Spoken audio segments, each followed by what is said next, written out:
Аливаа хөгжил дэвшил бүртгэл хэмжилт дүн шинжилгээнээс эхэлдэг. Улс орны хөгжилч ялгаагүй. Хэмжиж чадвал хянаж чадна. Хянаж чадвал удирдах чадна. Удирдах чадвал хөгжүүлж чадна.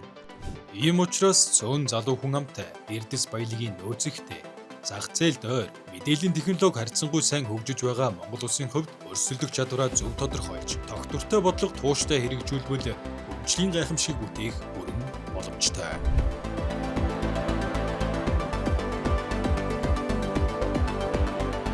Өрсөлдөх чадвар. Дэлхийд өрсөлдөх Монгол урайтай өрсөлдөх чадвар нэвтрүүлгийн маань энэ удаагийн дугаар эхэлж байна. За та бүхэнд энэ өдрийн мэндийг хүргэе. Өнөөдрийн манай дугаарын хүндэт зочноор өмгөөлөгч, хуульч Учир Хувиг оролцож байгаамаа. Ингээд урилга хүлээж авч хүрэлцсэн шнэ баярлалаа. Баярлалаа. Урилга ирүүлсэн та бүхэнд бас ажлын өндөр амжилт хүсье. Та ингээд өөрийгөө товчхон танилцуулахгүй одоо аль нутгийн хөөхтөө ямар сургууль төгсөө, ямар одоо нутаг гэх юм бол Монгол улсын хөөхд. За сургууль 10 жилээ хотод төгссөн.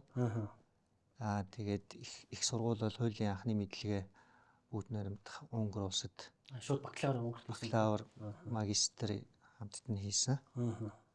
Тэгээд төгсөж ирээд ер нь Монгол улсын засгийн газрын тохируулагч агентлаг тухайн үеэр шудраг уршилтын хэрэгжлийн төлөө газарт ажлынхан гараа хийсэн. Тэрний өмнө яг Унгар улсад бол өмгөөллийн фирмд ажиллаж байсан.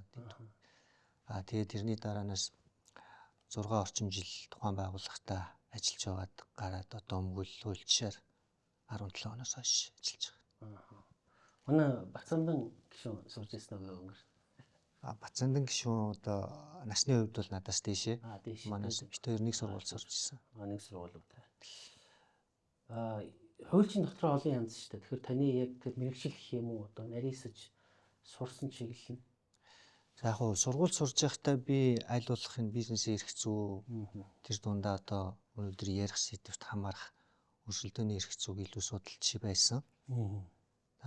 Ямар учраас вэ гэхээр мэдээж Монгол улсад хамгийн энэ тэргүүнд хэрэгтэй байсан шаардлагатай байсан эрх зүй орчин өөрөө дутмаг байсан гэх юм уу да.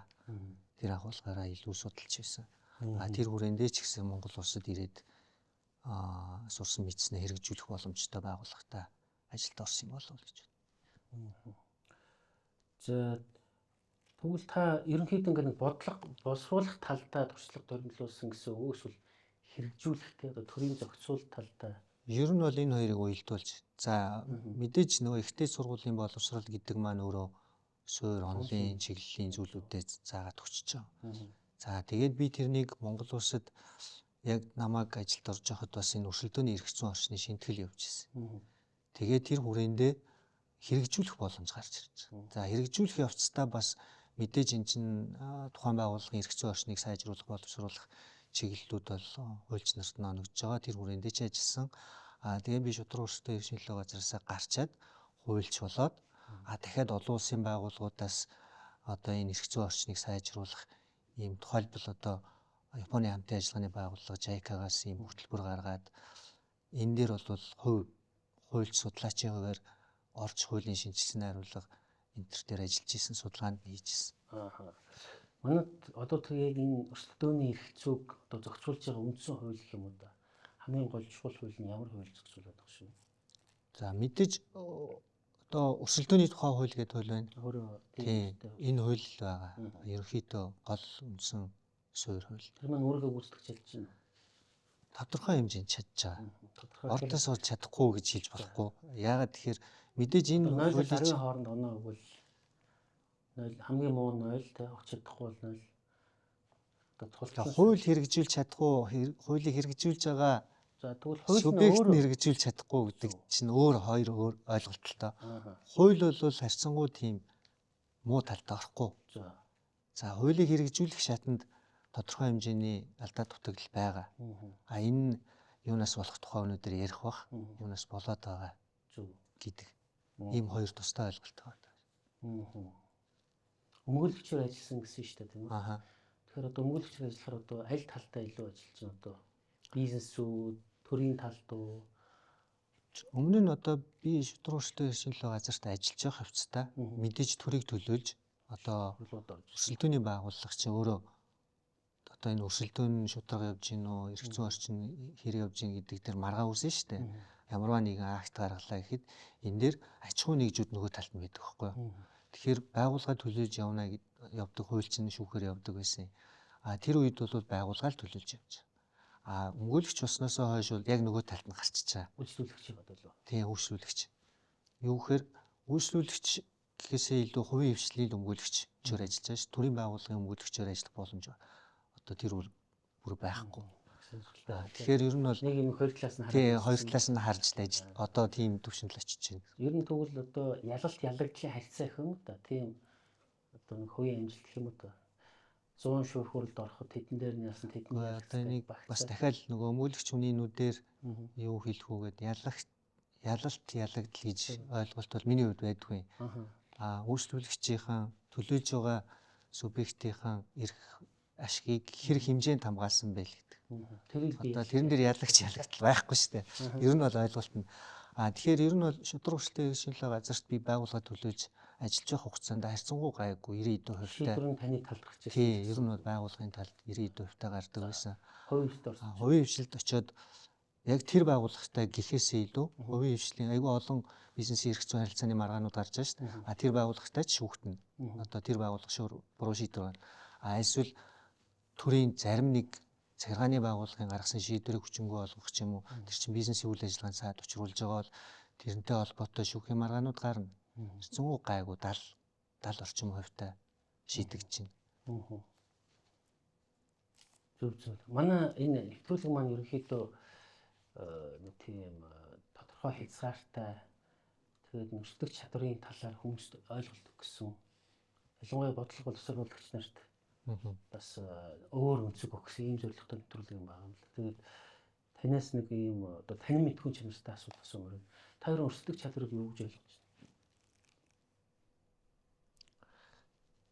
Яг одоо нөгөө эрх зүйн ойлголтондоо тулгуурлаад миний ойлгож байгаагаар бол ийм мэдээж нөгөө нэг улс оронд ч аж төрж байгаа бизнес хийж байгаа ч гэдэг юм уу хүмүүс чинь өрсөлдөх чадвартай байхын тулд тэр нь өөрөө дүрмтэй байх ёстой шүү дээ. Тэр дүрмийнхэн хүрээнд хэр өрсөлдөх боломж нь нээлттэй байна уу, халттай байна уу гэдгээс л өрсөлдөх чадварыг үнэлэх байх. Тэр дүрм өөрөө зөв байна уу, буруу байна уу? Дараа нь дүрмийг хэрэгжүүлж байгаа хүмүүс нь зөв хандлагатай байна уу, буруу хандлагатай байна уу? Гэт энэ талаасаа. Тэгэхээр дүрмийн дагуу тоглож чадчихна уу гэдэг асуудал.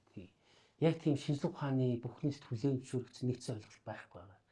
Ингээд байгууллага болгон эрдэмтэн болгон өөрөөр тайлбарлаж байгаа. Гэтэ яг ерөнхийдөө нэг хандлага байгаа юм. Тэр нь тухайн үндэстэн дотор байгаа нэг дундаж иргэн хүн биш үү? Тэр иргэн хүн хэр сайхан амьдарч чадчихэв. Тэрнийг тэгж амьдруулахын тулд бизнесийн орчин бүрдсэн байна уугүй. Бизнесийн орчин хэр хүчрхэг байна те. Тэгээд тэр бизнесийн орчноо хүчрхэг байлгахын тулд одоо тэр нийгмийн гэх юм үндэсний зохицуултууд ёс ажил хэрэг вэ гэдгийг л судлаад байгаа. Энэ одоо гурван түвшинд хоорондоо хэр тоглож байна. Тэр бол зөвхөн нэг тоглогч. Ягаад гэвэл яг энэ бизнесийн харилцаа өрсөлдөх чадвар дээр төргүүгээр маш их юм явж идэг л да. Одоо ингээд жишээлбэл биеийн тамир спортоор те урлагаар ингээд хүмүүс заавал яам амны оролцоогоор энд очиод амжилтанд гаргаад байна те. Зарим улсын бизнес бол төр нэг л удаа зөвшөөрөл өгчдөг. Тэгээ өөр хоорондоо арбитраар юм маргадаг ч юм ингээд аль хор төргүүгээр асуудлаа шийдээд явчихдаг. Улуулсан чихэр явдаг. Ийм учраас сүүлийн үед одоо энэ өрсөлдөх чадрын тодорхойлтыг төрөөс жоохон холдуулаад илүү тухайн үндэстний чадах гэдэг ойлголтыг илүү хамгаалдаг болчихсон. Тэгээд энэ дээр бол эрдэмтэд санал нэгтэй байгаа л да. Тэгээд та сая дүрм гэж чухал үг хэллээ л да. Энэ манайхны өрсөлдөх чадрын индекс гэдэг одоо гаргаад 10 онд анх гаргаж ирсэн гэдэг чинь бараг 15 жил болж байгаа байхгүй юу? Тэгээд яг эхний хэдэн жил бол туршилтын маягаар гарч ирсэн их цөөхөн оронтой харьцуулаад сүүлдээ бол 60 хэдэн оронтой харьцуулж байгаа. Тэгээд энд маш чухал асуудал байна л да. Өрсөлдөөний эрх зүй гэдэг. Тэгээд энэ бизнес хийж байгаа энэ улсыг нуруунд дээр авч явж байгаа менежерүүдээс бид нар энэ олон улсын аргачлалаар ингээд асуулга аваад хариулахаар бус улсуудтай харьцуулахаар манайх бол их доогуур яваад байгаа. Нэлээд доогуур.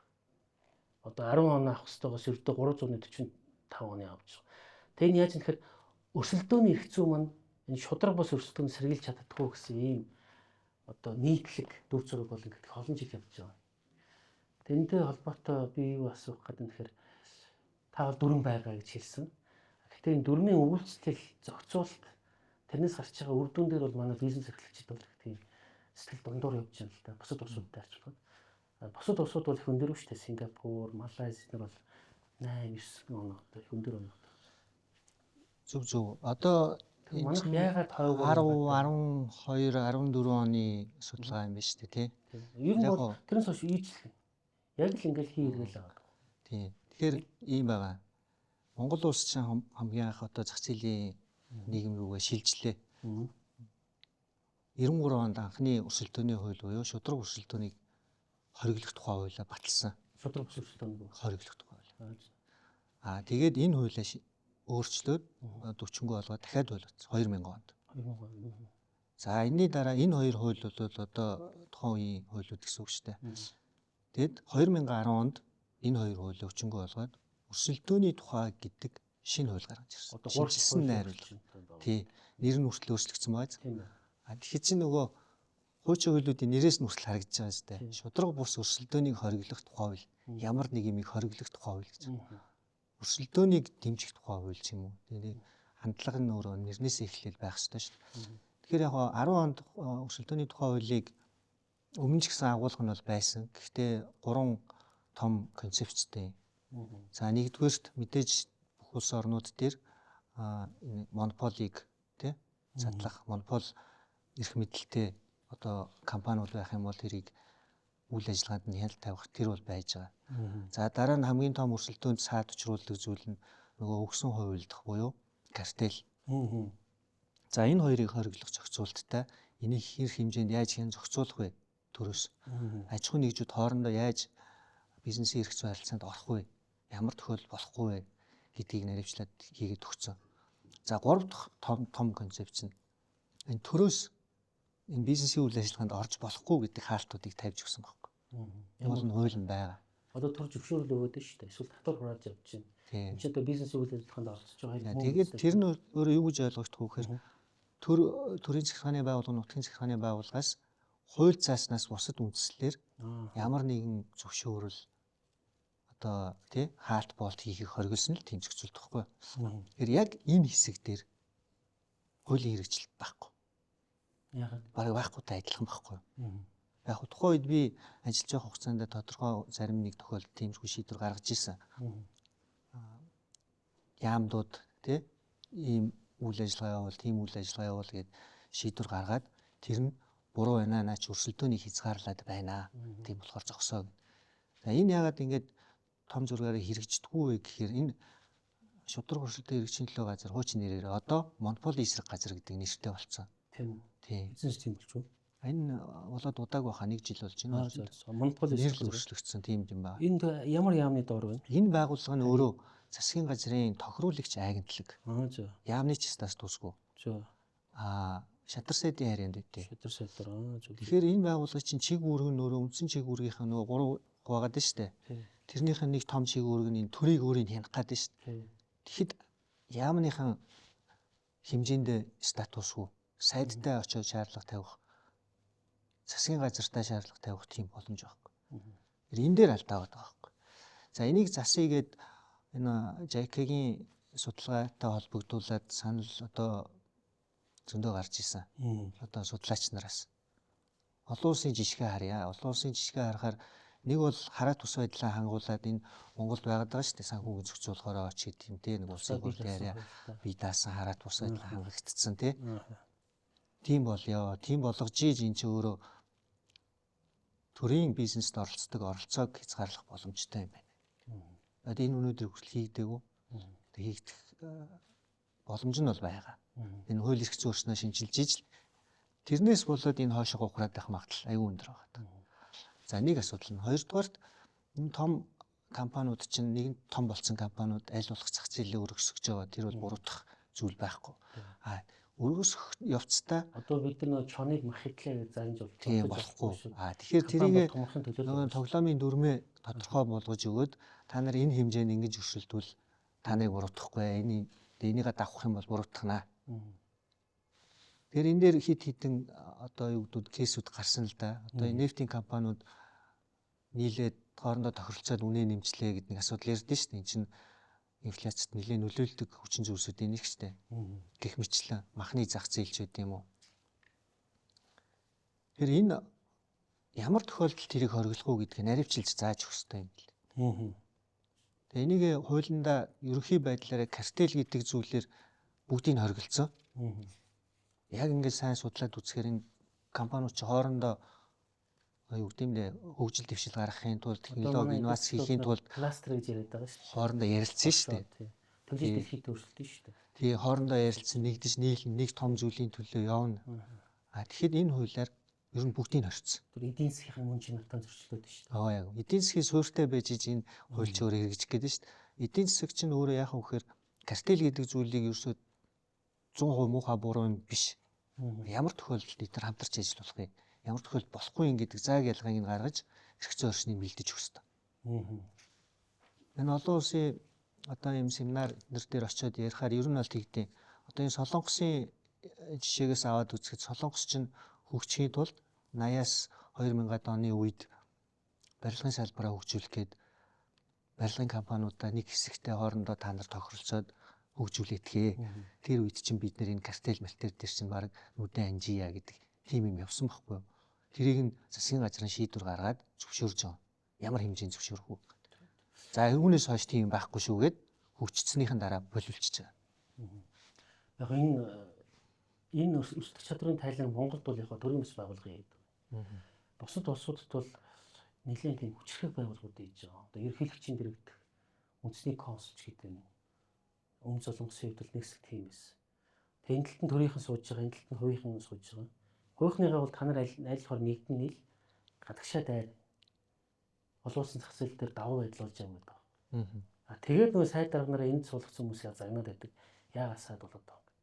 За өөр нь жишээлбэл одоо энэ Арабын баян орнууд биш үү? Яг газрын тустай мөртлөө ядуу орн байна, баян орн байна. Кувейт, Катар. Тэд нар бас энэ өрсөлдөх чадрын тайлан хийдэг. Тэр тайланг хийж байгаа байгууллага нь тэр улсуудын одоо жишээлбэл авилгатай тэмцэх газар байна. Эсвэл эдийн засгийн хөгжлийн яам. Тэгээ авилгатай тэмцэх газрын жишээлбэл хувийн хвшлийнхэнтэйгээ нийлчээд төртөөгөө байлдаад байгаа. Тэднийхээ одоо хувийн хвшлийн өмгөөлөгч ажиллаж байгаа байхгүй. Манайд бол ингээд нэг соёлын шал өөр байна л та ингээд төрийн байгууллага гэхээр заавал хувийн хвшил ингэж нэг дайсан юм шиг ингэж хаадаг. Тэгээ энэ соёлын зөрүү байх шиг байна л да. Та энэ дээр хандлагын яг нь дахиад нөгөө шилжилттэй л холбоотой л гацаа юм болов гэж харж байгаа шүү дээ. Тэг бид нар чинь ямар нийгэмээс ямар нийгэм л ороод ирлээ. Энд хэзээ дуусах вэ? Яг энэ соёл сэтгэлгээний хувьд хандлага шүү дээ. Тэгэл манай бизнесийнхний хандлага, төрд очиж байгаа хүмүүсийн хандлага.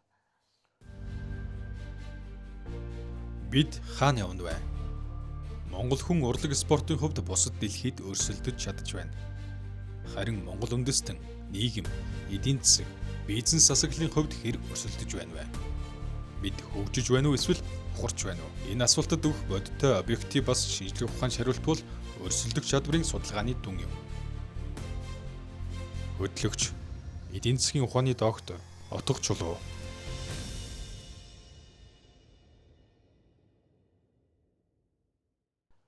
одоо ингээд буцаад ингээд та түрүүн бодлого ярьсан учраас бодлогын шинжтэй юм руу оръё л да. Тогтолцооны шинжилэл гэдэг нэг тустай юм байгаа тий. Одоо ямар агентлагүй байх юм? Бие даасан агентлагүй байх юм уу? Шадар сайдын доор байх юм уу? Иргэний оролцоо байх ингээд тогтолцооны шинжтэй нэг асуудал байна. Тэн дээр манад одоо алдаа байна уу? Нэгдүгээр асуулт тий. Хоёрдугаарт за тогтолцоо асуудалгүй байна гэж үзье л да. Процессын алдаа гараад иж болно тий. Тэр одоо агентлаг нь байна, хууль нь байна. Тэрийг яг ингээ хэрэгжүүлэх ёстой шүү дээ. Тэр талд алдаа гараад байна. Эсвэл аль алинд нь алдаа гараад байна. Яг нь чадварын асуудал байна л да. Тэ агентлагтай холбоотой гэвэл тэрэн дээр бас алдаа байгаа. Тэрийг одоо нуугаад юу гэх вэ? Тогтолцооны үед алдаа байгаа. Тогтолцоонд би дөрөв хэлсэн тэ цогц дурдсан. Одоо юу гэхээр уул нь бол зөв хийсэн. Зөв хийж эхэлсэн тэр хуулийг батлагтай авчиад агентлаг болгол тавьсан л хэвгүй. Энэ чинь олон улсаас зөвлөмж гаргаад OECD гэдэг байгууллага олон байгууллагаас ирж манай байгууллагууд одоо энэ эрх зүйн орчны шинтгэл дээр ч оролцож байгаа шүү дээ. Зөвлөмж гаргаж өгнө. Тэрэн дээр энэ хараа тусаа байдлаа л хангуулаа гэдэг зөвлөмжүүд гараад байгаа. Тэгэхээр энэ хараад бус байгууллагыг хэн хийж өгөх гэхээр улсын хурл хийж өгөх шүү. Засгийн газар өөрөө өөрийнхөө хараад бус байдлыг ийшээгээ тавиад байхгүй. Тэгээ тэрийг өөрчлөх хэрэгтэй. Тэгээд энэ залуу 126 мянга чадах юм бол ойлгох юм бол тийм чадъягээд хичээвэл чадна шүү дээ. Одоо аюултай тэмцэх газар гэдэг байгууллагыг байгуулсан шүү дээ. Гэх мэтлэн. За яг байгууллагын төвшөндөө гэх юм бол би зүгээр энэ Солонгосын юм дээр мэрэгжил одоо юу гэдэг мэрэг шиг зорилгоор Солонгосын өрсөлдөөний байгууллага дээр сар орчим ажиллаж исэн. Өөр яг дотор нь ороод юу хийдэг яа гэдэг ингээд улуусын сайн ч гэж ярьдаг болсон шүү дээ. Танихаар бол Солонгос бол нэг одоо бенчмарк. Яг энэ зүүн Азтаа бол одоо энэ Азтаа бол Солонгос сайн. Тэгэхээр яг Солонгосыг монголчуудын мэддгээр нь би ойрхон ярьж байгаа байхгүй. Зөндөө олон орнууд байна л да, Сингапур ч гэдэг юм тий. Тохирох нь бол ер нь бол яг Монголыг тэрнтэй тохирно, энтэй тохирно гэж ярьж болохгүй. Монгол өөрөө хөгжсөн. Тэгвэл өмнө Солонгосоос одоо жишээлбэл суралцсан юм л. Одоо өмнө Солонгос ч өөрөө яамны статустай байгуулга байхгүй өөрөө. Яг яамтай адилхан. Тэ хараат бус. Тэгэхээр бас боломж юм байна да. Тэнд нэг хөөцлөгдөхгүй болов уу те. Манайх шиг ингээл манайх ч өөрөө нөгөө соёл нь өөр. Нэг яамны доорх чи бол яг үн тийм соёл нь өөр болохоор дагаад өөрчлөгдөж байдаг чи тийм бол байхгүй те. Тийм байхгүй л дээ. Тэр чинь дараа нар нь ингээд мэрэгсэн болох сүүчнүүд нь мэрий зарчим марчим гээл даргын засгийн газар одоо ерөнхий сайд гэх юм засгийн газраар хэлцэл яамны статустай. Тэр сонгуул болгоны дараа солигдохгүй эсвэл ер нь доктортой байх. Доотлын хүмүүс нь бол доктор. Доотлын хүмүүс бол аппарат бол өстой яаж хөдлөхгүй. Тэр бол өстой одоо Солонгосын соёл шүү дээ. Тэр чинь тийм байхгүй шүү дээ. Удирдлага бол солигдсон л да. Тийм. Тэгээд одоо энэ байгууллагын шатандаа гэхээр энэ байгууллага чинь миний мэдхийн тухайн 33 албан агчтай байсан. Тэгж байгаа 36 болсон. Улсын хэмжээний байгууллага байхгүй юу? Тэгээ энэ том эдийн засгийг зохицуулах гэдэг шүү дээ. Тэр байгууллага чинь зохицуулагч ангиллаг гэдэг. Хүрэхгүй шүү дээ. Хаанаач хүрэхгүй. Нэг хоёрдугаарт боловсон хүчний асуудал. Боловсон хүчний хаана яаж бэлтгэж чинь. Яг нь сүүлийн үед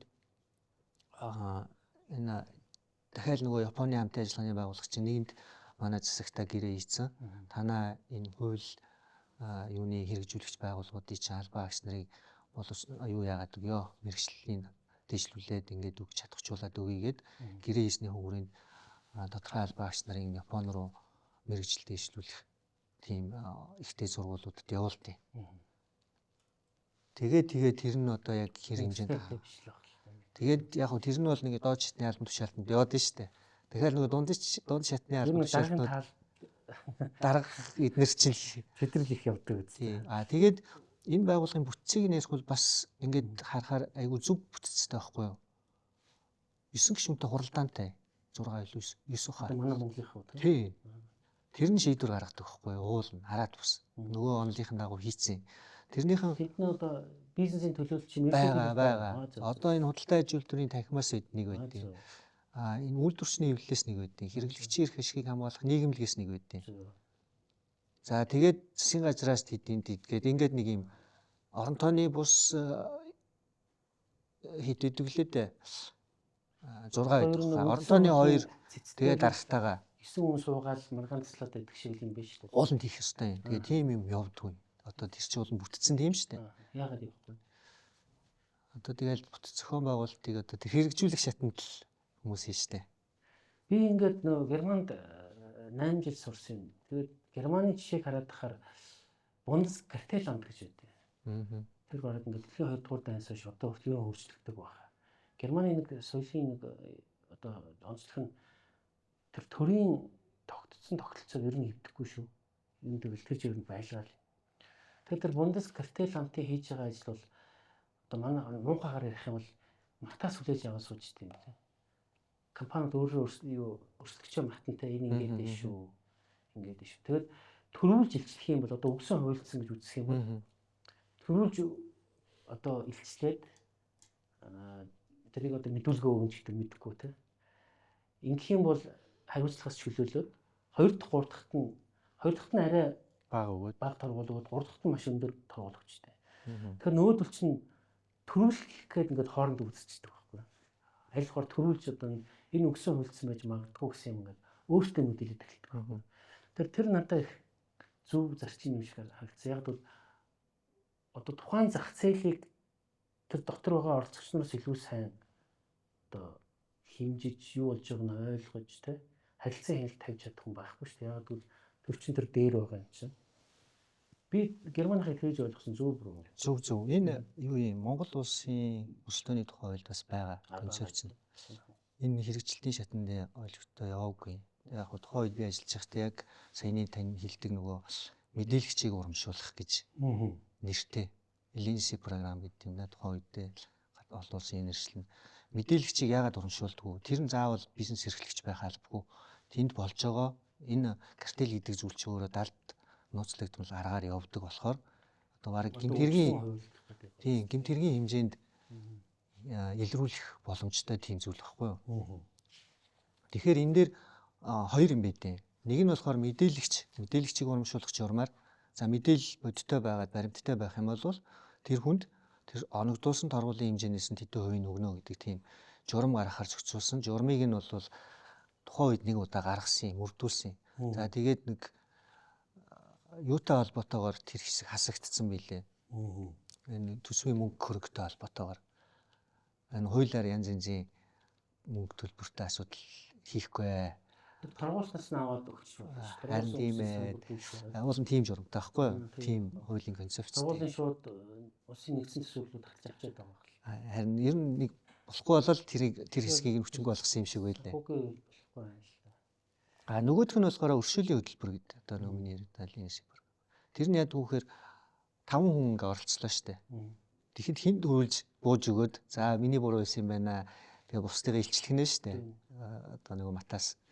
Тэгэх юм бол энэ хүний хэр хэмжээнд юу яг чөлөөлөх үү? Тэрний чинь чөлөөлөхийн тулд бас наривчлсан аргачлалтай. Эннээс үүссэн үр дагавар нь хэр юм? Үр дагавар өндөр байх юм бол одоо чөлөөлөх бас хэцүү штэ. Бага байх юм бол ингэн аль шатанда энэ хүн ирж мэдээлэл өгөөд болиулж байна. Эхлэх гэж яахт нь вэ нүү? Бүр дууссан байна уу? Дунд шатанд нь хэрэгжиж яахт нь байна уу? Гэдэг ч юм уу. За хоёр түүний яах ингээд. Бас энэ шийдэх боломж байгаа юм. Одоо тэр мэдээлэл хүлээж авч байгаа шийдвэр гаргаж байгаа. Баггүй. Одоо яг энэ байгууллагын бүтцэн нөгөө 9 гишүүнтэй хуралдаан шүү дээ. Тэрүүгээрээ оруулаад шийдээд тэр аж ахуйн нэгжүүдэд буруутай гэдээ усын байцаагчд үлдээ гаргаад тэгсний дараа жишээлбэл би нэг ангийнхаа чинь нэг найзтай айгу дургу болсон бай гэж бодъё. Тэгэхээр тэр нөхрийн компани ороод ирвэл би тэгээд гэдэг энийг чигаад нэг торгочих гэж бодъё л доо. Технологи ерөн байгаа юм одоо тийм хөв юм. Энэ байгууллага албаа агч нарт уу?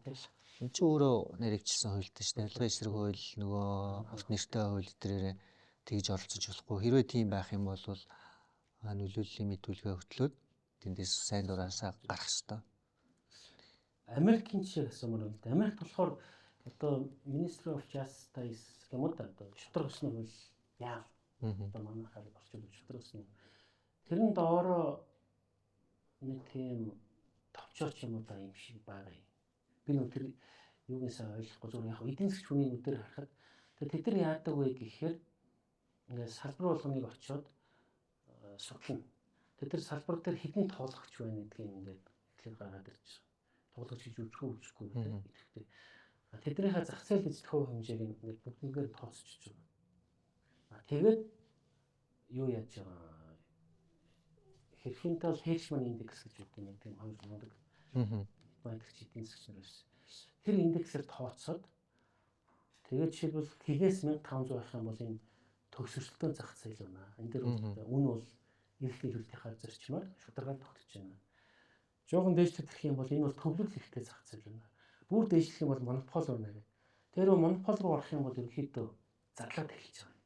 Хуулиар заавал задлаад эхэлдэг. Тэгээд тэрийг яагаад тэр одоо манайхаар хууль зүйнийхээ доор маань юу гэхээр түрүүний таны хэлдэгтэй тоглоомын дүрм чинь тэр хуулийн цаад одоо зохицуулалтын шударга байж эдийн засаг дээр зах зээл дээр шударга тоглолт өгнөд байгаа юм л да. Тэгээд манай тэгж зах зээлийн төвлөрлийг тооцдог юм бол одоо төвлөрөл ихтэй дунд зэрэг байна, бага төвлөрөлттэй буюу энэ дээр бол илүү чөлөө төрстэй үргэлж. Яг саяны ярьсан индекс чинь угаасаа Монголд байгаа. Бага юм тийм. Энэ чинь бид нар чинь дэлхийд дээр байгаа шүү дээ. Тэгэхээр яг энэ индексийг ашиглаад яг энийг тооцдог. Тэгээ би түрүү хэлсэн шүү дээ. Өрсөлдөөний эрх зүйн зохицуулт чинь 3 хуваагдана гэдэг. Одоо яг монополийн эрх зүйн зохицуултыг яг энэ үгээр хийдэг.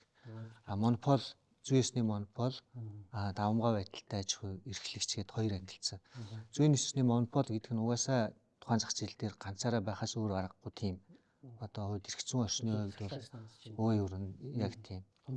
Тийм үр ашигын хувьд ганцаараа байж ижил тэр зах зээл өөрөө үр ашигтай байх тэрийг хэлж. Тэрэн дээр яг энийг хэрэглэхээр угаасаа л гараад ирнэ. Харин нөгөө давамгай байдалтай буюу нөгөө төвлөрөл ихтэй зах зээл энийг тооцохоор яг уу ингэж байгаа 33%, тухайн зах зээлийн 33%-ийг нэг аж ахуйн эрхлэгч. Одоо жишээлбэл Апple гэж бодъё. Тий. Апple дээр бол би бол ингээд зах зээлийн нэгэн тийм давамгай юм болов гэж хараад байдаг шээ. Одоо би яг сайн мэдэхгүй байна одоо. Ингэж ялгуулсан. Тэндээс гараад 10 жил болж байгаа болохоор одоо аль нь ямар давмгай байдгийг эндээс энэ асуух гэдэг нь яг ингээд тийм хувийн хвшлэх учраас хэд дамгаа гараад ирвэл ингээд задлж исэн тийм тохиолдол үүд юм уу? За задлж исэн тохиолдлыг би санахгүй байна. Ер нь бараг байхгүй байх. Одоо энэ өрсөлдөөн чи яг хоёр урсгалтай одоо. Нэг нь болохоор ингээд үнэ нэмээд хэрэглэгчийг одоо ингээд гарцаагүй байдлын ашиглаад хэд өндөр үнэ аваад байна те. Эсвэл үнэ хит бууруулад өрсөлдөгчөө унгаж байгаа зах зээл авах гэдэг байгаа байхгүй. Тэгээ аль нь бол тийм хиймдэр зохиомжоор явж байгаа учраас нийт том эдийн засгт бол ашиггүй л гэж үздэг л. Тийм үр дагавар нь ашиггүй. Одоо хятад яг тийм үзэгдэл болж байна л да ингээд. Маш олон мужи улсуудад нь хоёрын компанид гараад ирсэн. Тэрэнд нь ингээд төрөөс маш их татаас өгсөн. Тэд нар ингээд зах зээл дээр одоо эзлэх хувийг хадгалж үлдэхийн тулд үнэ бууруулад байдаг, өрсөлдөгч нь бууруулад байдаг. Тэгээ бүгд ашиггүй болсон. Бүгд ашиггүй болонгууд хөрөнгө оруулалт байхгүй болоод ажлын байрыг цомтоход ирсэн. Яг эндээс би юу хэлэх гээд нэхэр шударга өрсөлдөөн гэдэг чинь зөвхөн үн нэмэх өрсөлдөөн биш үү? Үн бууруулалт бол бас мөн тийм. Аль аль нь хортой гэдэг л гэдгийг хэлэх гээд байна. Яг миний санаж байгаагаар бол Монгол тэгж бууруулах гэсэн орлого нь байхгүй байна. Харин бууруулахын эсрэг одоо жишээлбэл Mobicom-ыг үнэ бууруулж болохгүй ч гэдэг үлээ. Тэр нэгтэй харилцаа холбооны газар бас тэр зохицуулагдсан. Тийм яг Mobicom ч нөгөө хилцээртэй орж ирсэн. Тухайн үеийн одоо миний түрүү хэлсэн шудраг өрсөлдөөнийг хориглох тухайн хуулийн хүрээнд хилцээртэй орж ирээд гэрээтэй тэр хүрээндээ. Тэгээ би ингээ харахаар нэг төрийн хоёр агентлаг давхардаж ингэж шинээд байгаа ч юм шиг харагддаг гэсэн. Одоо тэр үнийн асуудал дээр ингэсэн 10 оны хуулиар давмгай байдалтай аж ахуй эрхлэгчийн монопол зүйсний монопол аж ахуй нэгжийн үнийг шудраг өрсөлдөөн эрхчлөө газар хяндаг байсан. Одоогоор монопол эсрэг газар. Тэгээд сүүлд нэг өөрчлөлт ороод хэдэн оны санахгүй нэг 15 6 байна уу да. Тэр хавцаа тэрнээс өмнө ч гэж магадгүй өөрчлөлт ороод тухайн зах зээлд зохицуулагчтай зах зээлийн өгүүлэлтэр зохицуулагч байгуулга нь үнийг хянана гэдэг. Тийм тэгээд тусна гарч одоо эрчим хүчний зохицуулахаараа энэ эрчим хүчнийхэн үнийг хяндаг, харилцаа холбооны зохицуулахаараа энэ Mobicom гэдэг юм уу тий харилцаа холбооны салбарын үнийг хянаад. Тэгээ ер нь яг би энэ эдийн засгийн учраас нэг юм гайхаад байд. Үн гэдэг чинь өөрөө байгалийн үзэгдэл байхгүй. Одоо бид нар бороо орохыг зохицуулж чадахгүй, засрахыг зохицуулж чадахгүй, ганц зууд болохыг зохицуулж чадахгүй тий. Яг тэрэн шиг зах зээлийн хүч гэж үг нь өөрөө байдаг. Тэрэн дээр үн өөрөө ингээд зах зээлийнхаа ямар тогтчих хэвээр байдаг л да. Манай нөгөө хуульч нарын төрийн зохицуултын болохоор тэр үнийг л ингээд тогтоочвол бүх юм болчих юм шиг ингээ ойлгож зөв би зөв эдийн засгийн үнийн хувьд тэгж асууж байгаа ш. Яг бид нар бол эдийн үнийг юу гэж үздэг бол энэ бол дохио юм аа. Тэр цаана байгаа юм нь хэр ховор хомс байгаа юм те. Ховор хомс байл үнэ өсөн шүү дээ. Тий. Тэгээ тийм угаасаа ховор хомс юмыг үнийн барилаагаад улам хомсдол үүсдэг байхгүй. Тэгээ энэ өөрөө эдийн засгт айгүй хортой. Нөгөө эдийн засгийн ч өсөхгүй хүмүүсийн чадварлаас гарахгүй. Тэрний оронд яг ямар одоо философи байдаг вэ гэхээр хамаагүй үнээр чөлөөтэй өрсөлдөхтэй шударга өрсөлд. Одоо юмны үн өсөд ах юм бол ашиг өсөн шүү дээ. Тэгэхээр өрсөлдөгч нар нь орж ирээд гол нь тэр зах зээл нээлттэй л байх хэрэгтэй. Тэгээд тэр компаниуд ингээд шударгаар өрсөлдөд томрох юм бол цалин сайтай ажлын байр бий болгоно. Хүмүүс орлоготой болно.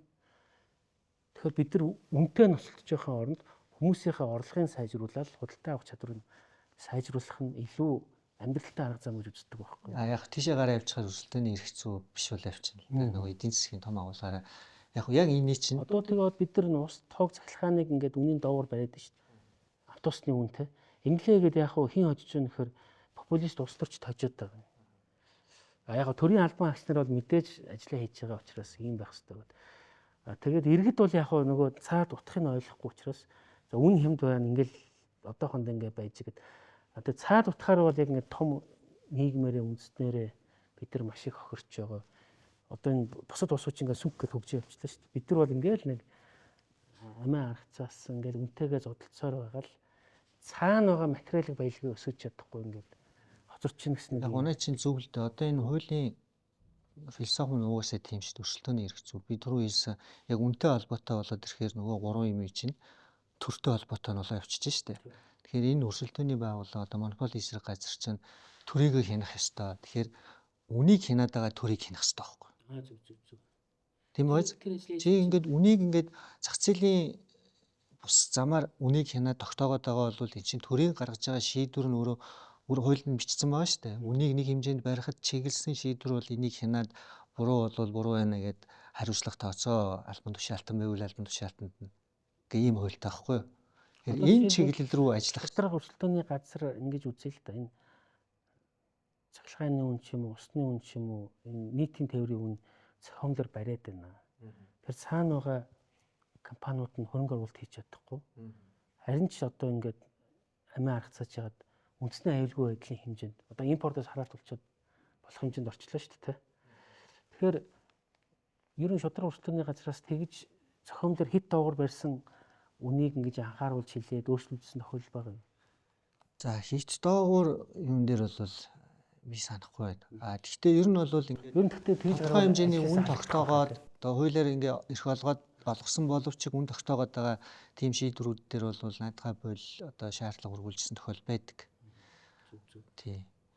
Ер нь бол төрөөс ади улсын байцаагчийн одоо тэр байгууллагын гаргасан шийдвэр чинь хуулийн нэгэн адил биелэх ёстой шүү дээ. Хэрвээ хүлээж авахгүй гэвэл тэр байгууллага нь шүүгдэх ёстой баг. Тэгээ шүүгтээ захиргааны шүүгтний хэмжил гарах юм. Гэхдээ төрийн байгууллага шүүгтнэ гэдэг ойлголт байхгүй байна. Тэгэхээр энэ байгууллагын шийдвэрийг биелүүлэх ёстой. Зүгээр нэг кейс нэрээ одоо шатамжууд адилхан байвал адилхан байх боломжгүй. Хуулийн нөгөө зөрчлийн хуулиар арга хэмжээ авч байгаа. Тий. Нэг зүгээр тодорхой кейс ярихад харилцаа холбооны зохицуулах орооноос шуудангийн үйл ажиллагаа эрхлэх тусгай зөвшөөрөл олгодог байсан. Одоо ч олгож байгаа. Тэгэхдээ яасан гэхээр ингээд бүр жижиглээд за чи тэр хотоос чи энэ хотоос гэд бүр нэг олон улсын шууд харилцааг ингэждэг.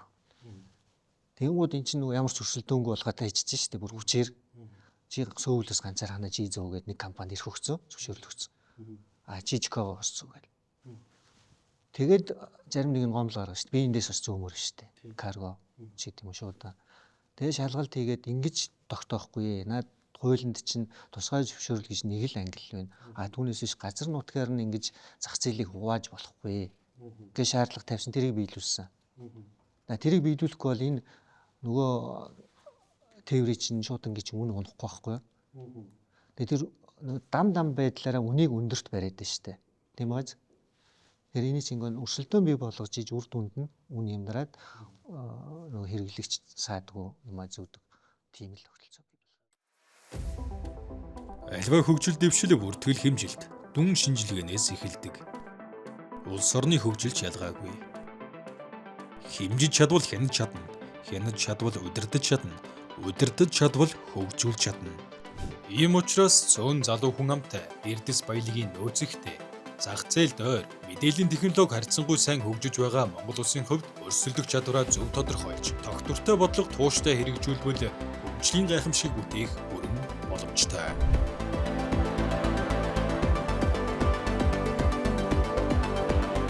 Өрсөлдөх чадвар. Буцаад энэ тайлан руугаа оръё л доо. Тэгээ манай энэ бизнес эрхлэгчнэр энэ өрсөлдөөний эрх зүйд сэтгэл дундуур байгаа гэд хэлсэн те. Тэгээ яагаад гэдэг тэр үндслэгээ хэлэхдээ ихэвчлэн нөгөө төрийн өмчийн компаниудтай холбоотой байдаг. Төрийн өмчийн компани чинь давуу эрх мэдэлтэй байна. Тэгээ төр өөрөө зах зээлийг зохицуулж байгаа, хинж байгаа, торгож байгаа, шийдэж байгаа. Тэгсэн мөртлөө төр өөрөө ингээд бизнес эрхлээд байна. Тэгэхээр одоо ингээд ийм хит тэнцвэргүй байдал үүсэж байна гэсэн ийм гомдлох байдаг л да. Одоо манай хамгийн том экспортын хоёр салбар гэдэг нүүрс хоёрыг аваад л үзэхэд хувийн хвшлийнхэн ч байна, төрийнхэн ч байна. Гэхдээ төрийнх дээр бол ингээд жоохон одоо энгийнээр хэлэх юм бол эрхэлцэн. Маш их олон хууль зөрчдөг, тайлангаа гаргадаггүй ядагчгүй. Хувийнхан яг тэр жижиг зөрчил хийх юм бол зөвхөн бараг л нийтийн дайсан болоод бүүн анх тургуул татвар тавиад явчихдаг. Тэгээ ийм нэг алаг үтсэн юм яваад байна гэсэн ийм одоо ойлголт байдаг л да. Гомдол юм. Тэгэд яг саяны хэлдэг заагүй эрх зүйн орчны хүрээнд бол хийх байгууллагын энэ монопол эсрэг газар хяналтаа тавих ёстой. Энэ хоёрт нэг төрлийн байгууллага нэг компанид нь нөгөөдхөнд нь өөр шийдвэр гаргаад байгаа бол эн чинь нөгөө ялгууртай даваа байдал болгосон шийдвэр шүү дээ. Яг хоо шийдвэр гаргахаас илүү зөв нүдэ ханиад байгаа байхгүй. Төрийнх төр болохоор энэ чинь нөгөө шийдвэр чи өөрөө үйлдэл эсвэлтгүйгээр гараад. тэрүүгээр ахлаа. Тэгээ эсвэлтгүй хийж байгаа бол тэгээд тэрэн дээр нь энэ байгууллага нэгт ажиллах ёстой. Хоёрдугаарт энийг зохицуулдаг нөгөө өрсөлдөөний хууль ихээсээ илүү засгийн газар чи өрсөлдөөний бодлого гэдэг юм баталдаг байхгүй бас бодлогоо. Аль салбарт нь яаж өрсөлдөөнийг бий болгох вэ? Тэгээ төрөөс хэрвээ бизнесний салбар зайлшгүй орох шаардлагатай гэвэл энэ салбарт нь байя. Энэ салбарт нь байлгахгүй байя. Яг нь миний сонссноор одоо энэ төрийн болон орон нутгийн өмчийн тухай хуулийн шинжилсэн хариулга дээрээс нь төрийн өмчт компани хуулиуд гэдэг шинэ концепцтэй хуулиуд гарч байгаа юм билээ. Энийг гаргахгүй бол энийг зохицуулах боломжгүй. Гаргаж ийж төр аль салбарт нь компани үйл ажиллагаа эрхлэх юм. Яг компани байх юм уу? Ямар бүтцтэй байх юм? Уул нь компани тухай хуулийг бүгднийг хамруулсан нэг хууль байх ёстой шүү дээ. Тэгээд эн чинь нөгөө дотор нэг бүлэг өгж болно шүү дээ. Философт өөр ингэсэн ямар ер нь би бол ингэж боддtiin. Компани бол компани тий. Тэр цаана төр байна уу, хувь байна уу? Ашигын төлөө явах ёстой гэж боддог байхгүй юу? Гэтэл манайх болохоор компани нэртэй мөртлөө нэг юм буйны байгууллага шиг байгууллагууд ихтэй ингээд зөрчилдөд байгаа байхгүй. Тэгэхээр анхнаасаа компани гэж нэрлэхгүйгээр одоо юу гэдэг чинь бараг л улсын үйлдвэрийн газар юм уу? Компани гэж нэрлэхгүй байгаа шүү дээ. Улсын үйлдвэрийн газар гэдэг. Тийм бараг халамжийн төвч гэдэг юм уу тий. Гिचмөр санагддаг юм байна. Яг ганц хоёр хуулиуд дээр алдаанууд нь байгаад байгаа. Одоо энэ компани тухай хууль гээд баталчаад тэр шинэвтер хууль л да. Тэгэхээр нөгөө төрийн болон орон нутгийн өмчийн тухай хууль дээр төр нь ийм хэлбэрээр аж ахуйн эрхлэнэ, аж ахуйн үйл ажиллагаатай. Тэр нь улсын үйлдвэр, орон нутгийн өмчт үйлдвэрийн газар гэдэг. Үйлдвэрийн газар гэдэг статус иргэний хуулинд байхгүй шин. Одоо хууль этгээд гэдэг юм дотор оруулсан бүтцэн нь ямар байх юм ингээл зохион байгуулалтын хэлбэр нь ямар байх юм. Одоо би зүгээр хувь хүний хувьд нэг юм асуулт асуумаар байна л да. Хуульчнтэй сууж байгаа. Ингээ харж байхад нэг юм цэвэр бизнесийн чанартай ч юм уу ийм маргааныг 3 янзын шүүхээр явуулаад 3 өөр янзын шийдвэр гаргаад байгаа шиг надад зөв хөндлөнгөс харагдаад байхгүй. Та сая хэллээ те. Эрүүгийн шүүхээр явахаараа нэг өөр болчиход байгаа. Уг нь одоо миний мэддэг тэр Германд бол тухайн компани за төрийн өмчтэй байна уу, хувийн компани байна уу? Бараг дотоод аваад хийдний шийдээ те. За эсвэл бүр болохоо байлаа гэхэд тэр салбарыг хариуцсан мэргэжлийн холбооны дэргэдэг арбитртер шийдэгдэх асуудлыг манайхаа авчиад ингээд цагдаад чи математик төгчөхөр нөгөөдөл нь бүр заавал хэрэг болохгүй л ингээд амар ус төржүүлэл явцдаг нэг юм байгаад. За иргэний хуулиар ингээд шийдэгдсэн юм байгаад давхар ингээд эрүүгийн хэрэгээр явдаг. Захиргааных яваад байна. Тэгээ яг ингээд нэг ижил гэмэр кейсийг 3 өөр юмар явуулаад зарим нь өсөж явуулаад биеийнхээ ингээд хаагаатай ингээд нэг юм их замбраагүй л харагдаад идэв. Яг яаж ангилах ёстой юм те. Одоо жишээлбэл төрийн өмчийн компаниуд дээр гарч байгаа тушаал шилжүүлэлттэй холбоотой маш их маргаанууд гардаг л та. Нэг яамныхан төрийн нарийн шийдвэр гаргацсан. Засгийн газрын тогтоол нь ингээ гарцсан ч үгүй юм уу. Зөв би зүгээр эдийн засгийн хүний нүдээр харахад тэр бол цэвэр захиргааны хэрэгцээ маргаа яваад байгаа байхгүй. Гэтэл энийг нөгөө эрүүгийн хэрэг гэдэг эрүүгийн шүүхтэр өчөөнө эрүүгийн шүүхт чинь тэрийг бүр ингээ хүчээр тайлбарлаад засгийн юу төрийн нарийн тушаал бол засгийн газрын тогтоолтой ижлэгэн ухааны юм яриад бүр юм практик хүртэл байгаа байхгүй. Яг хөө энэ юм байгаа. Яг өнөөдөр хүртэл би нэг өвшин хуралд орчоод ирлээ л дээ. Тэгэл одоо 3 газараар шалгаж байгаа хэрэг. Ялчгүй бараг 4 газар. Цагдаа айлгтай тэмцэх газар, цахиргааны иргэн шүүх, иргэний иргэн шүүх гэдэг. Одоо Монгол Улсын бүхэл. Яг энэ яагаад ингэж хоорондоо ингэж ийм замбраагүй болцоод байна вэ гэхээр хууль нь бол байгаа шүү дээ. Ийм хэсгийг нь энэ шүүх шийднэ. Энэ хэсгийг энэ шүүх шийднэ. Энэ хэсгийг энэ шүүх шийднэ гэдэг. Тэгэхээр яг ямар хэрэг маргаан гэдгээсээ л хамаарат байгаа. Тэр маргаанд нь яалтчгүй одоо нэг хуурамч хүчиг баримттай холбоотой ч гэдэг юм уу, энэ чинь эрүүгийн гэмт хэргийн асуудал шүү дээ. Энийг эрүүгийн гэмт хэрэг шийдэхээс өөр арга байхгүй. Олон улсад гитгүү Монголд өөрөө ингээд дагнсан шүүхээ байгуулаад явж байгаа шүү дээ. Захиргааны шинжтэй маргаан байх юм бол захиргааны иргэн шүүх шийднэ. За иргэний шинжтэй одоо иргэний эрх зүйн харилцаа цэвэр компани одоо юу гэдэг иргэний хууль үү юм уу, тэр холбогдох хуулиараа зохицуулж байгаа бол тэрийг иргэний шүүгээр явах. Иргэний шүүх ямар тохиолдолд шийдэж болохгүй гэхээр тэр иргэний хэрэг дотор нэг ширхэг гэмт хэргийн үйлдэлтэй холбогдуулаад юм байгаа бол тэрийг зогсоочдөг. Зогсоо төдгөлзүүлээд эрүүгийн юмар тэрийг шийдээд ороод ирэх. Их ихтэй нотлох баримттай холбоотой юм гардیں۔ Тэгээд шийдсэний дараа энэ орж ирнэ гэдэг тийм байдлаар. Яг авилгатай дэмжих газрын нэг онцлог байна. Одоо шин тутам 20-р 21-р зуунд нэлээд гарч ирж штэ. Авилгал гэдэг зүйлээс болоод шалгадаг. Тэгэхээр авилгатай дэмжих газрын яг шалгаад байгаа хэрэг нь захиргаа голдуу орж байгаа. Яагаад тэгэхээр захиргааны байгууллагын албан тушаалтнуудын субъект нь өөрөө тэр байхгүй шалгагдах ёстой субъект нь. Тэгээ тэр хүний гаргасан шийдвэр нь өөрөө захиргааны шийдвэр нь өөрөө акт нь ч гэдэг юм уу тий хуульд нийцэж гарсан байна уу? Тэгвэл эн чинь зааг ялгаатай шүү дээ. Энэ шийдвэр гаргах процесс хизээ эрүүгийн гэмт хэрэг болох вэ? Хувийн ашиг сонирхол субъектив тий хин нэгэнд давуу байдал олгох субъектив ашиг сонирхол. Одоо тгийгүйс ч гэсэн улс төрийн захиалгаар ингээд хүчээр яадаг нэг юм практик тогтчиход байна. Яг энийг одоо тэгээд нөгөө хуулийн хяналтын байгууллагын хандлага өөрсний одоо мэрэгжлийн төвшингийн асуудал. Тэгээд мэдээж энэ шүүгч өөрөө бас шүүхийг шийдэж байгаа шүү дээ эцсийн дүндээ. Шүүх өөрөө зааг ялгын гаргаа шүүх ёстой. Тэгэхээр мэдээж эрүүгийн иргэн шүүгч бүхнийг мэддэг хүн биш шүү дээ. Захиргааны хэргийн шүүгчийн ажлыг бүгднгийн ингээд өдөр тутам хийгээ суудаг. Тийм мэрэгсэн захиргааны хэргийн шүүгч биш. Мэрэгсэн компани эрх зүйч биш. Тэ. Тэгэхээр эн чинь бас эрүүгийн шүүхээ авчиад шууд шийдэх боломж нь хэр байдیں۔ Энд дээр бол энэ нөгөө аливаа энэ улс үндэстний эрсдэл чадварыг сайжруулахад хамгийн чухал зүйл хөрөнгө оруулалт гэж үздэг. Тэгэхээр гадаадынх нь дотоодынх нь хөрөнгө оруулагч нарын хувьд хамгийн чухал зүйл нь шудраг шүүхээр шүүлэх хэрэг байна уу? Хоёрдугаар тэр шүүх нь улс төрөөс хэр хараат бус юм. Гуравдугаар тэр шүүгчийн ур чадвар, мэдлэг боловсрол хэрэг юм. Тэр манайд болохоор бас энэ дээр бол үнэхээр л болохгүй байна л да. Тэгээд хөрөнгө оруулалт орж ирэхгүй байгаа учраас бид нар чинь чанартай ажлын байр бий болохгүй. Ингээд нэг чөтгөрийн тойрогт орчод байгаа юм л. Тэр манай эдийн засгийн өрсөлдөх чадвар энэ тэр ингээд ерөнхийн бүхэлдний хойш татаад байгаа хоёр л салбар гэдэг. Шүүхийн хараат бус байдал, прокурорын хараат бус байдал. Энэ хоёр маань хоёулаа санхүүгийн хувьд болон томилгооны хувьд улс төрчдөөс асар их хараат байна гэсэн ийм дүгнэлтэн дээр гардаг л да. Тэгээ энэ бол одоо байгаа байдал юм чинь одоо яах юм бэ? Тэгээ одоо манай нэвтрүүлгийн цаг дуусах гэж байна. Танд одоо би нэг сүүлийн асуулт тавиад энэ өнөөдрийнхөө дугаарыг дуусгамаар байна. За улсын их хурлын эдийн засгийн байнгын хорооны дарга, хууль зүйн байнгын хорооны дарга те эдгээр ингээд суурж агаад таныг урьдлаа гэж бодъё л доо. Таныг урьж авчраа те. Тэгээ одоо энэ өрсөлдөөний эрх цуг ерөн одоо энэ эдийн засгийн тамиртынхээ бизнесийг чинь авч явдаг юм чинь шудраг өрсөлдөөн шүү дээ. Тэр энэ манад хэр байна? Олон улсын чигтээ ойртож чинь үнийг бид нар зохицуулж хамгаалж дэмжиж чадчихэв, хөгжүүлж чадчихэв. Нэгдүгээрт нэг ийм асуулт асуулаа гэж бодъё. Хоёрдугаарт олон улсын сайн чих рүү одоо мэдхгүй аль улсын мэдхгүй.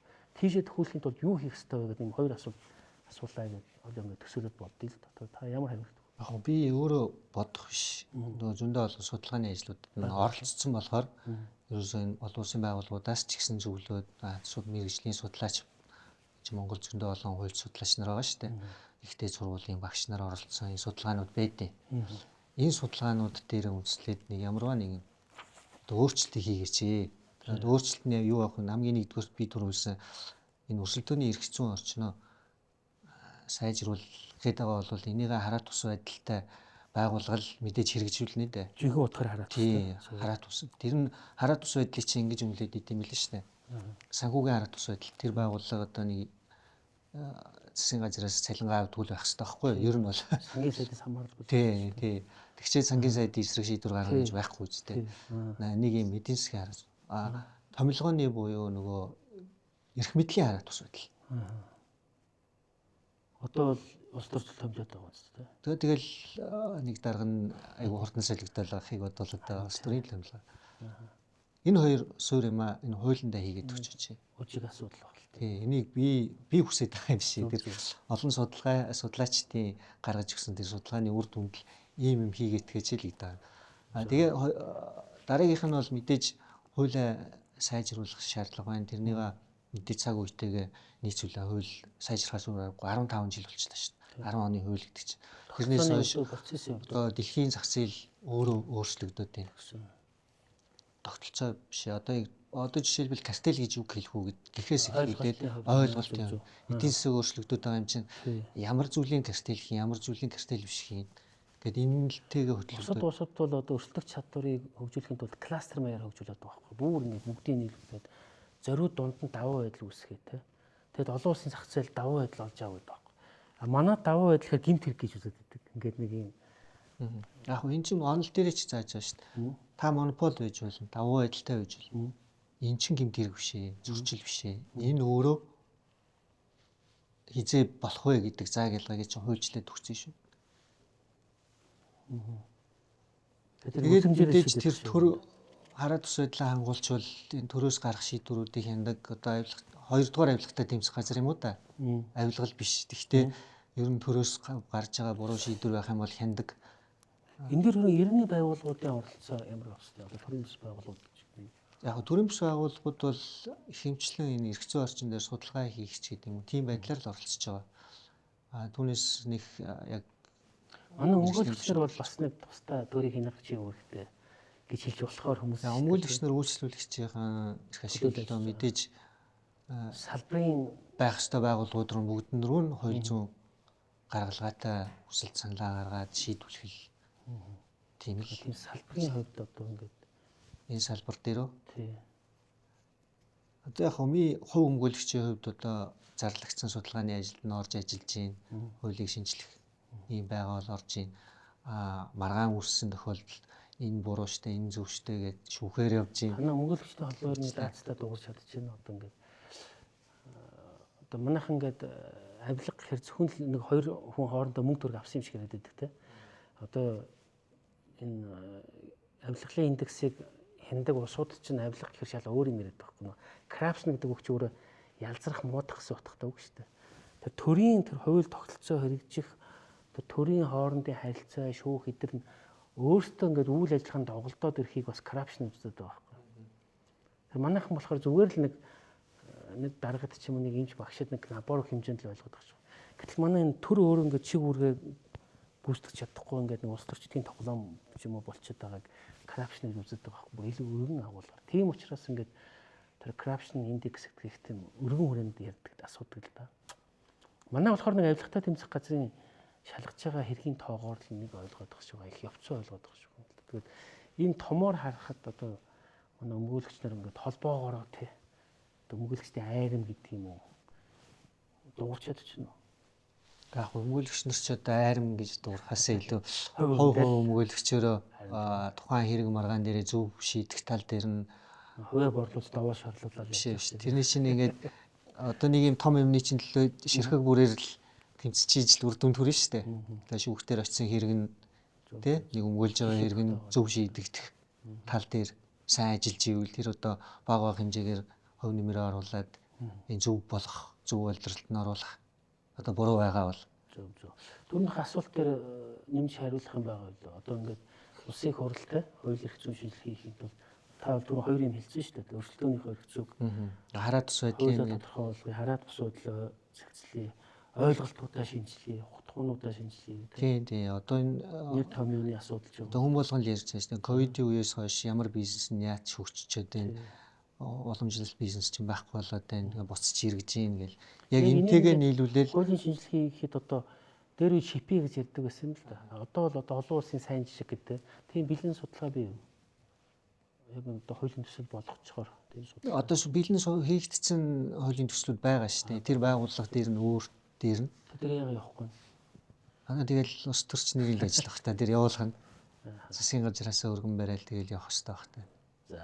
Тэгвэл хуулийн нэвтрүүлгээ дуусгах уу та. За. За тэгээд танд баярлалаа. Таны ажлын ажилд өнөр амжилт хүсье. Эрхэм үзэгчтэй. Өнөөдрийн манай өрсөлдөх чадварын дугаар их сонирхолтой өрнөлөө. Ингээд товчхон дүгнээд хэлэхэд та бүхэн өөрсдийнхөө дүгнэлт хийсэн байна. Миний дүгнэлтээр бол энэ өрсөлдөх чадварыг сайжруулахад эрүүл өрсөлдөөн маш чухал. Тэгээд эрүүл өрсөлдөөнийг зохицуулдаг хууль эрх зүйн орчин, тогтолцоо, за энэ процессын үйл явцууд ямар байгаа талаар манай өмгөөлөгч туршлагатай очир хоёрыг хуульч маань 2-3 өнцгөөс ингэж харж ирлээ. Ингээд хэрвээ одоо улсын хурлын гишүүд үзэж байгаа бол очир хоёрыг өмгөөлөгчийн хэлсний дагуу энэ өрсөлдөөний эрх зүйн орчны реформыг яаралтай хийгээч. Аль болохоор хурдан хийх тусам Монгол улсын эдийн засагт өрсөлдөх чадвар хэрэгтэй байна гэж хэлмээр байна. За тэгээд дараагийн дугаараар дахин уулзлаа, баяртай. Бид хаана явна вэ? Монгол хүн урлаг спортын хувьд бусад дэлхийд өрсөлдөж чадж байна. Харин Монгол үндэстэн, нийгэм, эдийн засаг, бизнес засаглалын хувьд хэрэг өрсөлдөж байна вэ? Бид хөгжиж байна уу эсвэл ухарч байна уу? Энэ асуултад өгөх бодиттой объектив бас шинжлэх ухааны хариулт бол өрсөлдөх чадварын судалгааны дүн юм. Хөтлөгч, эдийн засгийн ухааны доктор Отго Чулуу